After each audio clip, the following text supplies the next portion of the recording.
Hello students, welcome to GJ study. और आज की video class 10th maths NCERT के chapter 3 pair of linear equation two variables की exercise 3.3 की introduction video है, जिसमें हमारा टॉपिक है algebraic method of solving a pair of linear equation in two variables. देखिए, pair of linear equation two variables अगर हम लेते हैं तो हम इस तरीके से लेंगे। हमारे पास अगर हमारे पास पेयर अगर है तो हम इसे इस तरीके से मान लिया करते थे, b1y plus c equal to 0 and इसी तरीके से a2x plus b2y and c2 equal to 0। तो स्टूडेंट्स, इससे पहले की जो एक्सरसाइज में आपने इसका सोल्यूशन पढ़ा था वो था ग्राफिकल मेथड से हमने सोल्यूशन निकाला था। ये हमारे पास pair of linear equation in two variables हैं, ये दो पेयर हमारे पास ये पेयर हो गया है। और हमने जब इसका सोल्यूशन आगे एक्सरसाइज 3.1 एंड 3.2 में जो सोल्यूशन हमने फाइंड किया था उसके लिए हमने ग्राफिकल मेथड यूज़ किया था। बट अब इस एक्सरसाइज में हमें यूज़ करना है एल्जेब्रिक मेथड। ओके, तो ये जो एक्सरसाइज एल्जेब्रिक मेथड है उसके भी 3 टाइप्स हैं। फर्स्ट हमारा मेथड आता है substitution method. Okay, second method है elimination method and third method आता है क्रॉस मल्टीप्लिकेशन मेथड। तो 3 हमारे पास ये मेथड आ गए एल्जेब्रिक सॉल्यूशन हमें फाइंड करने के लिए, क्रॉस मल्टीप्लिकेशन मेथड। ओके, तो अब जो हमें इस एक्सरसाइज में बात करनी है वो बात करनी है सब्स्टिट्यूशन मेथड की। तो सब्स्टिट्यूशन मेथड में हम क्या करते हैं? सब्स्टिट्यूशन मेथड में हम क्या करते हैं, we have substitute the value of one variable in terms of other variable, then find the solution of the equation.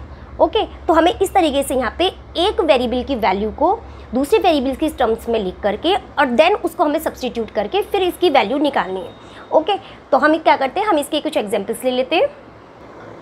Okay, अब एक एग्जाम्पल हमारे सामने दिया है। इस एग्जाम्पल में हमें यहाँ पे पेयर ऑफ लीनियर इक्वेशंस दिए और हम इसको सॉल्व कैसे करते हैं। तो हमें सब्स्टिट्यूशन मेथड यूज़ करते हुए इसका सोल्यूशन फाइंड करना है। तो यहाँ पे जो हमें फर्स्ट इक्वेशन दी है, देखिए हमको इसको स्टेप बाय स्टेप सॉल्व करना है।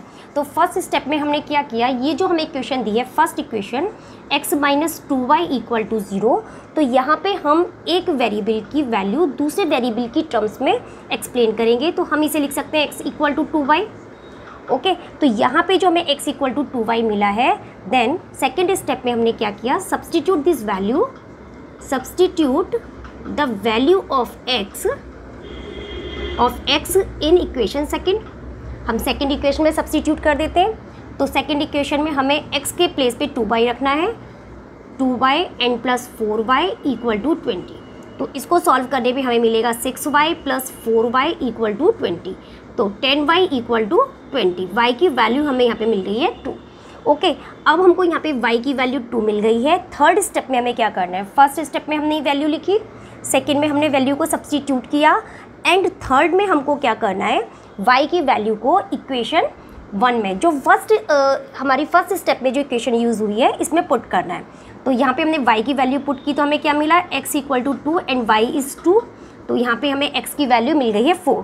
तो इस तरीके से हमारे पास x की वैल्यू आ गई है 4 एंड y इक्वल टू 2।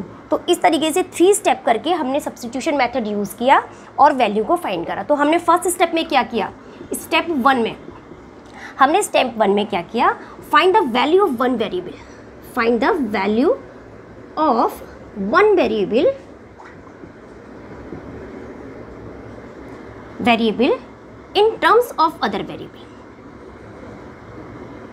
तो हमने वन वेरिएबल की वैल्यू को दूसरे टर्म की वैल्यू में एक्सप्लेन किया।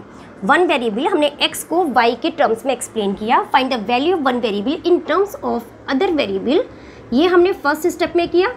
सेकेंड स्टेप में हमने क्या लिया, सेकेंड स्टेप में सब्स्टिट्यूट द वैल्यू, जो हमें यहाँ पे वैल्यू मिलती है इस वैल्यू को हमने अदर इक्वेशन जो सेकेंड इक्वेशन दी है इसमें सब्स्टिट्यूट किया। तो substitute the value of this variable, substitute the value of this variable in another equation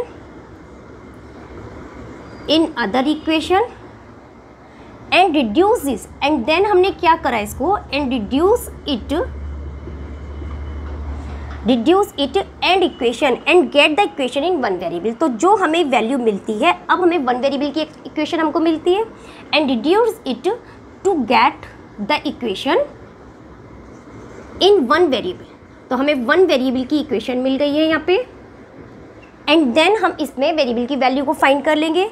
third step में हम क्या करेंगे, substitute the value of this variable, जो हमें यहाँ पे y की वैल्यू मिली है, जो भी हमें y की वैल्यू मिली है, इसको हम जो हमारी फर्स्ट स्टेप में इक्वेशन यूज़ की गई है उसमें सब्स्टिट्यूट करके x की वैल्यू को फाइंड कर लेंगे।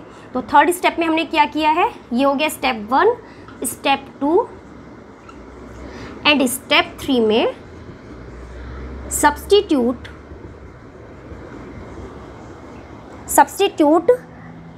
दिस वैल्यू जो हम obtained from step 2,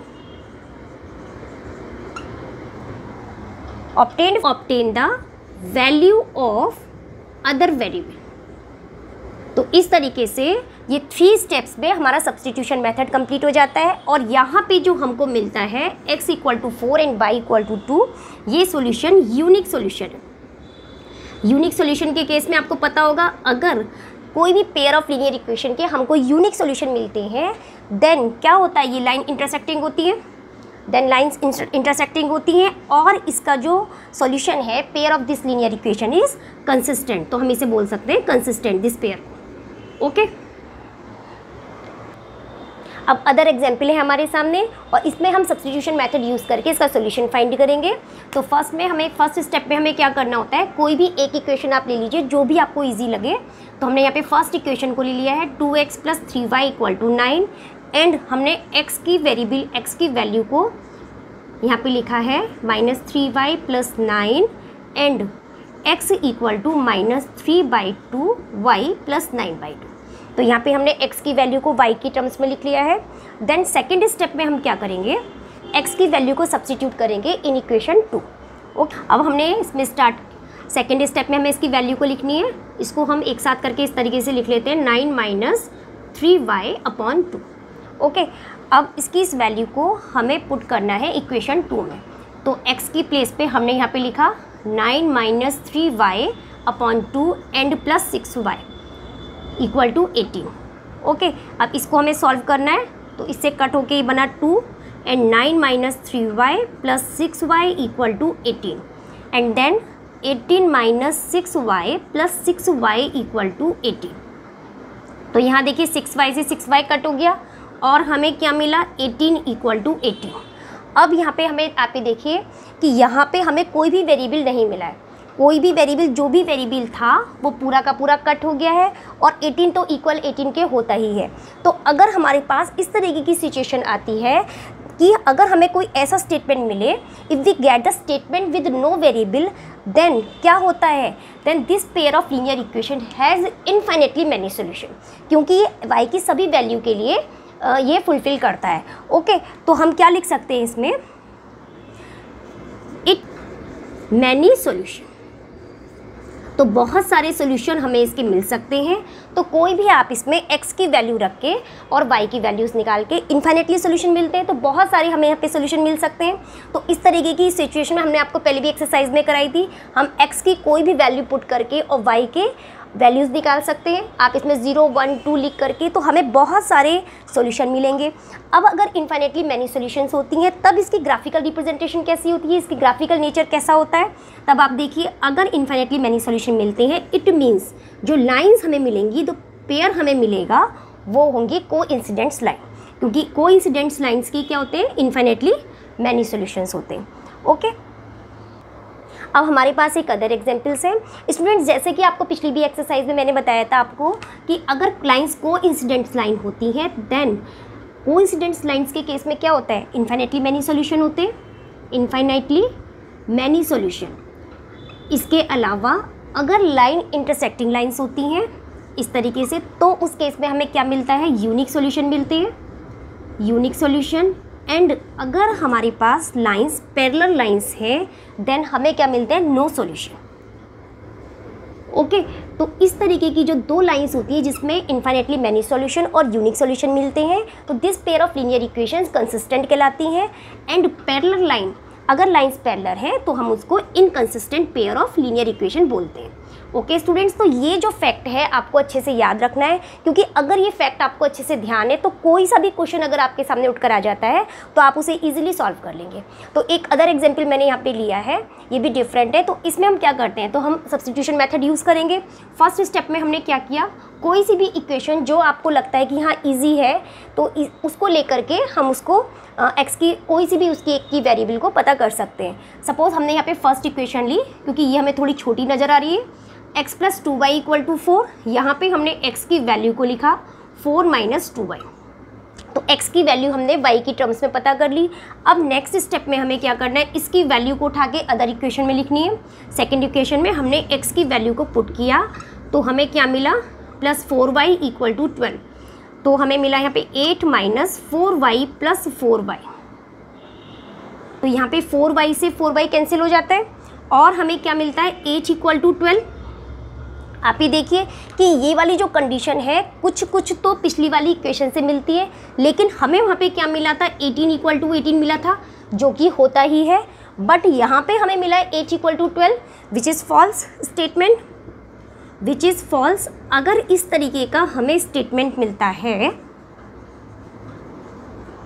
तो इसे हम कहेंगे इट हैज़ नो सॉल्यूशन। तो हमें कोई भी सॉल्यूशन यहाँ पे नहीं मिला है, क्योंकि जो भी हमें यहाँ पे स्टेटमेंट मिला है वो फॉल्स है। तो इस कंडीशन में this pair of linear equations क्या हो जाएंगी, पैरेलल हो जाएंगी, क्योंकि हमें यहाँ पे कोई भी सॉल्यूशन नहीं मिला है। सो द लाइन्स है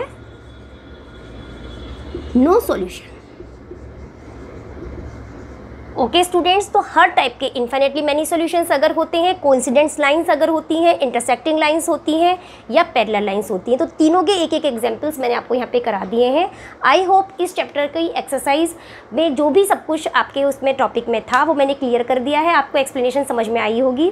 अगर आपने चैनल को अब तक सब्सक्राइब नहीं किया है तो चैनल को सब्सक्राइब करें, लाइक करें और ज़्यादा से ज़्यादा शेयर करें। Thank you.